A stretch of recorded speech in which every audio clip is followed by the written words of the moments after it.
Nouvelle journée à Panglao Bohol. Aujourd'hui, on s'apprête à partir en scooter.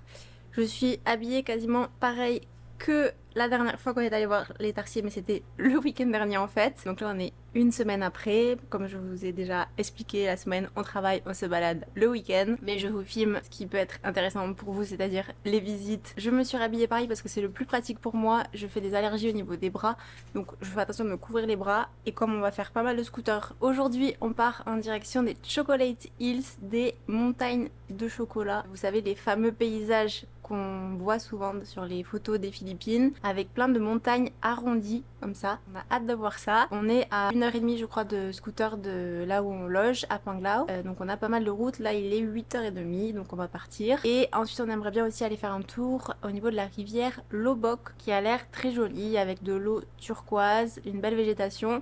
Enfin de l'eau turquoise, si c'est comme au Laos, parce que hier il a beaucoup plu, donc si c'est comme au Laos, l'eau ne sera pas turquoise. De toute façon je crois que c'est sur le chemin la rivière Lobok. En fait, on va passer par la rivière Lobok, on va passer aussi par la forêt Bilar Man-Made, ça s'appelle. Toute la nuit, on était en alerte cyclone signal 1, donc le premier niveau. Donc on verra, on essaiera de trouver un abri parce que la pluie ça rigole pas. On n'a pas trop envie de se retrouver en scooter quand il pleut dehors. Donc voilà, bon, je me dépêche du coup pour essayer de profiter avant qu'il pleuve.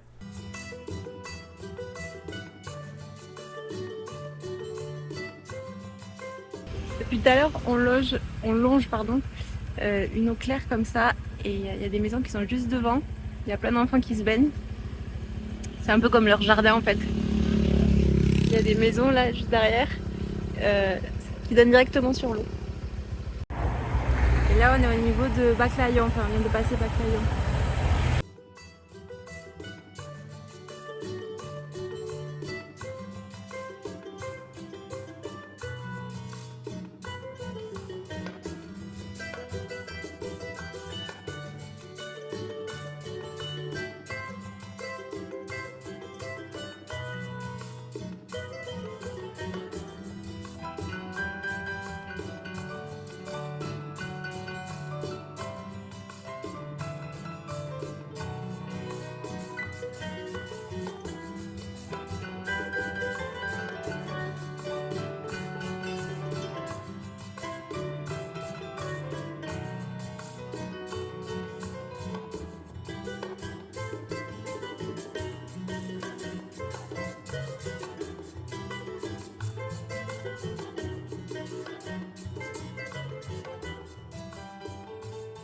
Bon, on vient d'arriver devant une Chocolate Hills, il y en a une derrière et une devant.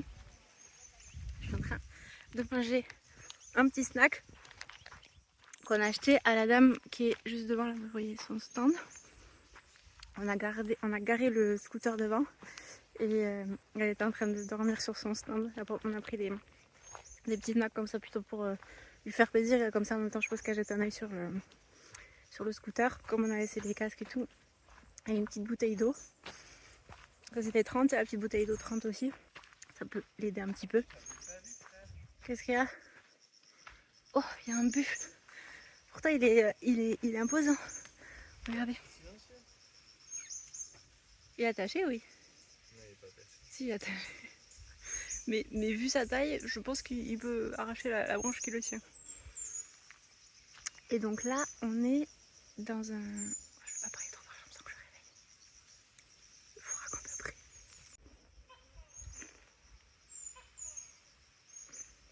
Alors, on n'est pas au point de vue officiel des Chocolate Hills. Je vais vous expliquer pourquoi. Parce que ici, c'est gratuit. Non, je rigole. Parce qu'on est des gros rats. Je précise que je rigole parce qu'il y en a qui vont le croire. De toute façon, c'était pas cher pour aller au point de vue. C'était 1 euro ou 2 euros, peut-être avec le scooter. Mais il y a moins de monde, enfin il n'y a même personne sur ce point de vue, alors qu'on a vu en passant le point de vue officiel, il y a beaucoup de monde. Donc là on est tranquille. On a croisé une touriste qui nous a dit j'ai vu personne. Elle était en train de redescendre, donc normalement il doit y avoir personne. Et du coup on grimpe sur un truc qui n'est pas très aménagé, comme le point de vue officiel, sur une Chocolate Hill. En français, ça donne colline de chocolat. Ça fait bizarre. Toujours au top le cardio, Inena. top. Heureusement c'est pas très haut, elle nous a dit que c'était 10 minutes de marche à peu près. Et donc on a repéré le point sur Google Maps, vous pouvez le trouver. Si vous tapez Freeview Point Chocolate Hills, il n'y avait pas beaucoup d'avis. Donc je pense qu'on a une petite pépite. Voilà, j'espère. Je vous dirai ça en arrivant en haut. Par contre, ouais, sur le point de vue officiel, c'est aménagé, vous grimpez sur un truc en béton avec des escaliers. Il y a juste le chemin qui est tracé. J'espère qu'il n'y a pas des serpents là. Bon, regardez, le chemin c'est ça. Et regardez la vue là.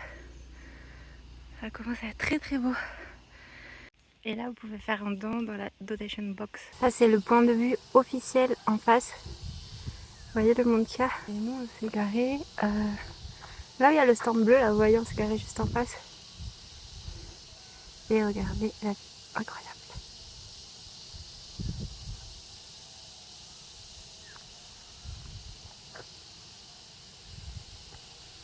Pardon.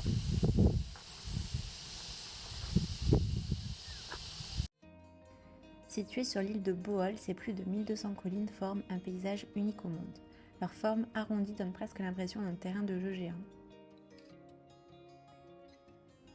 Les Chocolate Hills se sont formés au fil de milliers d'années. À l'origine, cette région était recouverte de coraux et de calcaire sous la mer. Un soulèvement tectonique a fait remonter ces récifs à la surface et la pluie, le vent et l'eau souterraine ont sculpté les collines en forme de cône. Elles sont devenues caractéristiques de ce paysage unique. En saison sèche, la végétation sur les collines se dessèche et prend une teinte brun chocolat, ce qui leur a donné le nom de Chocolate Hills. Les habitants, eux, préfèrent une légende plus poétique. On raconte que ces collines sont les larmes pétrifiées d'un géant au cœur brisé.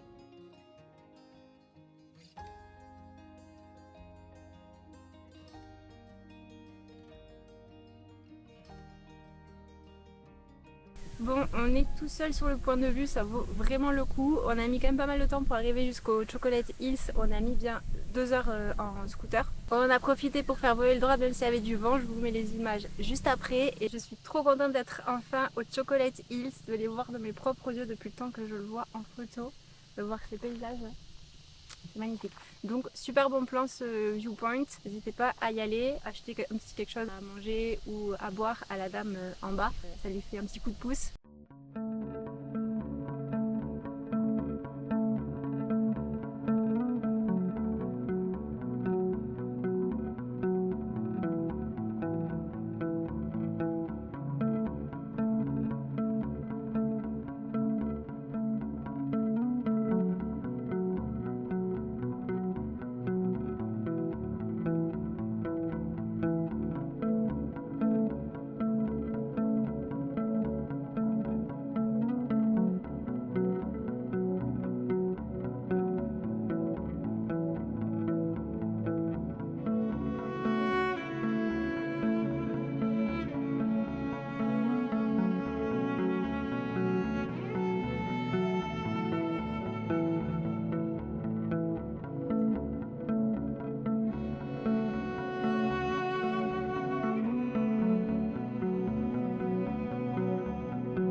On est devant la rivière Lobok.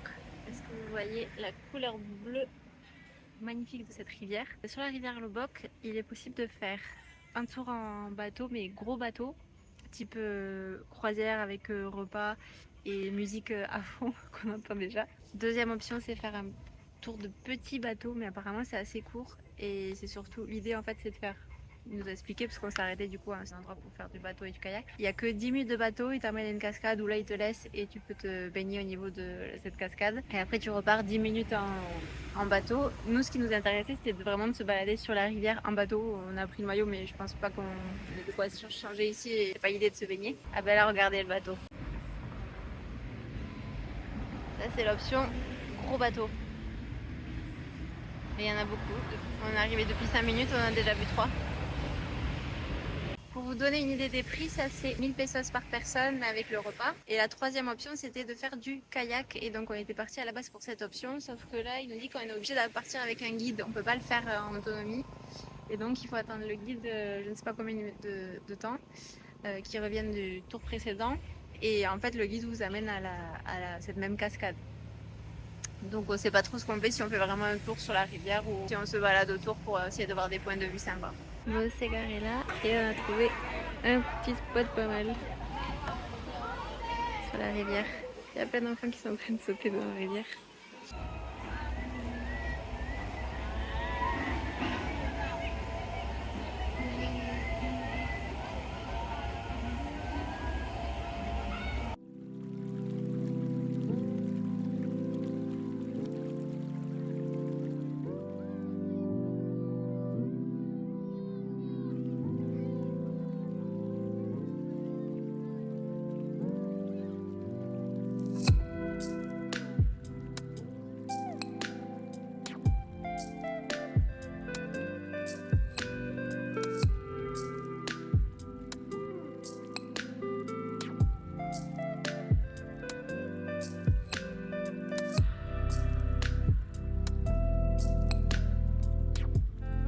Non mais regardez-moi cette soupe, c'est magnifique. Bon, je pense qu'on va tenter un petit vol de droïde.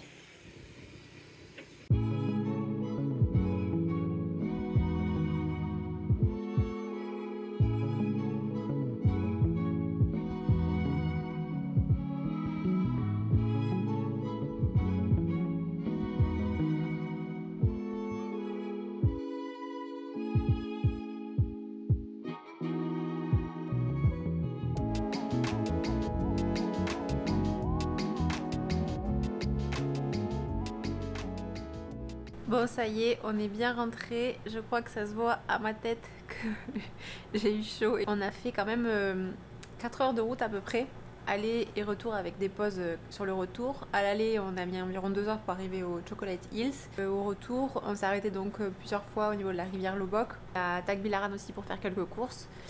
C'est comme je vous disais la dernière fois, c'est là où il y a un grand supermarché, enfin il y a même plusieurs grands supermarchés, alors que sur Pangla on n'a pas trouvé, donc on s'arrête là sur la route pour faire quelques courses, acheter des pâtes, des trucs comme ça pour manger, de temps en temps se faire 2-3 repas à l'intérieur, à la maison pour la semaine. Bon, malgré la fatigue, c'était une super journée, vraiment, on s'est régalé, les paysages étaient incroyables. C'était un honneur d'enfin avoir vu ces paysages depuis le temps que j'avais envie de voir les Chocolate Hills et que je les voyais en photo, donc je suis super contente de les avoir vus. Pour vous donner une idée, il y a plus de 1260 collines avec cette forme là de cône, et c'est réparti sur 50 km². Donc quand on était sur le point de vue, on n'aurait pas dit qu'il y avait autant de collines, et on les appelle les Chocolate Hills parce que pendant la saison sèche, donc jusqu'à fin mai, elles sont de couleur marron, et donc ça fait penser du coup au chocolat. C'est vrai que c'était entre vert et marron. Ensuite la rivière Lobok, magnifique, même si vous ne faites pas un tour en bateau ou en kayak, ça va vraiment le coup de passer à côté et d'observer un petit peu. Nous, on a essayé de trouver des petits points de vue pour avoir des points de vue sur la rivière.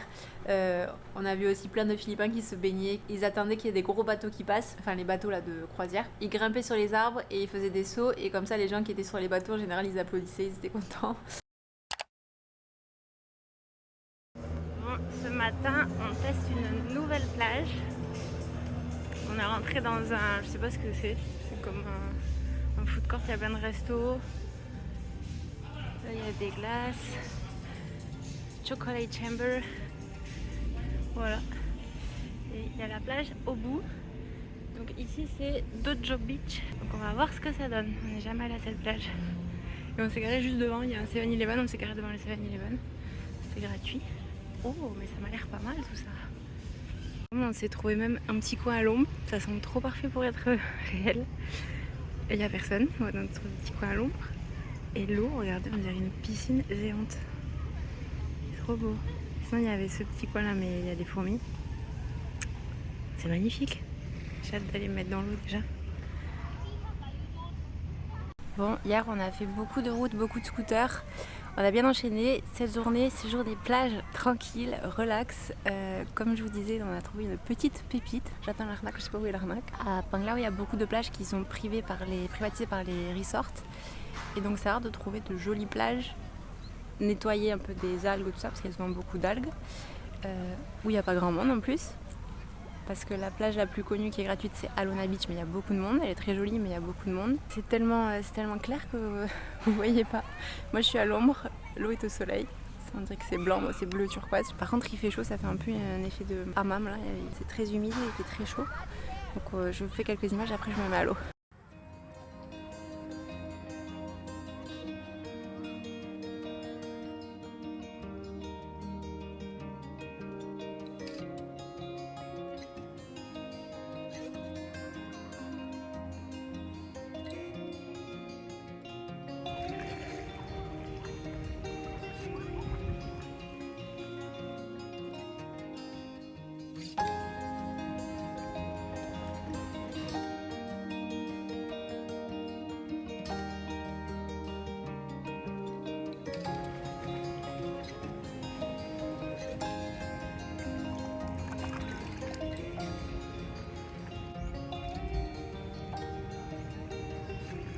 Ce midi, on teste un resto qu'on n'a pas encore testé qui s'appelle Aftertaste Sizzling Resto Bar. Et on a pris du coup 2 menus combo. Moi, je vais goûter le chicken à la king with rice, j'ai jamais goûté. C'est une spécialité d'ici. Et Julien, il a pris le lechon kawali du porc, c'est aussi une spécialité d'ici. Donc c'est cool. Et avec du riz, œuf. Et on a pris iced tea à la pomme, elle m'a dit, je crois. Et le cadre est sympa, c'est un peu en hauteur, il y a plus d'air qu'à la plage, ça c'est chouette. Et voilà le resto. Et on va laisser le petit scooter en bas ici.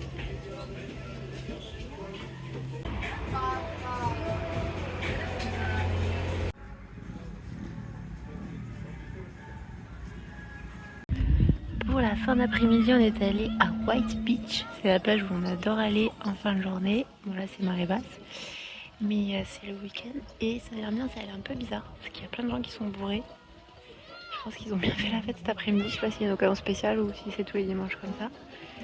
Et du coup il y en a plein qui font pipi partout. C'est un peu spécial comme ambiance. Je préfère en soirée, en semaine. Bon là il y a des enfants et tout quand même, mais c'est vrai que vers là-bas, je sais pas si vous voyez ou vous entendez.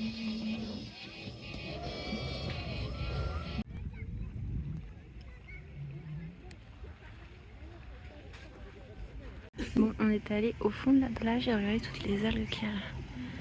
C'est impressionnant, il y en a vraiment beaucoup. En plus avec le ciel un peu gris, il y a un arbre là au-dessus, ça fait une ambiance un peu bizarre. Regardez si vous voyez pas des petits coquillages. Bon, on est dans un bar à Alona Beach et regardez tous les cocktails qu'il y a. Il y a ça, il y a tout ça. Donc tout ça a l'air très sympa. Donc je pense que je vais rester sur un portant un peu classique mais avec une petite touche d'originalité, Apple Mojito.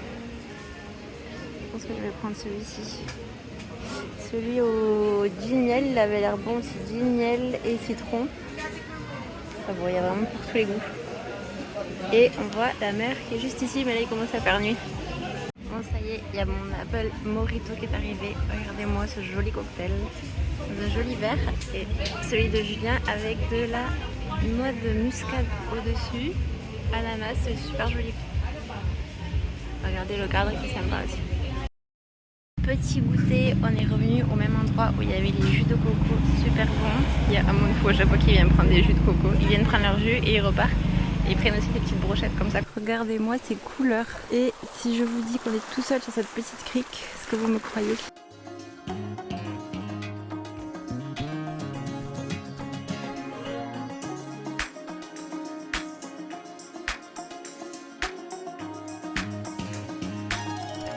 Extension de visa de 29 jours, c'est fait, ça nous a coûté